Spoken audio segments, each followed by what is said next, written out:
ఒక మాయని తెలుసుకున్నాను. ఏది నా సొంతం కాదనుకున్నాను. ఈ లోకం ఒక మాయని తెలుసుకున్నాను.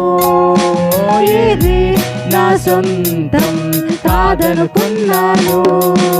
తప్పిపోయిన కుమారుని నేనైతే నా కొరకే నిరీక్షించే తండ్రి నా యేసు. తప్పిపోయిన చప్పట్లు ఎవరు కొట్టొద్దు. ప్రార్థన చేసుకోండి, ప్రార్థన చేసుకోండి, ప్రార్థన చేసుకోండి. ఈ లోకమంతా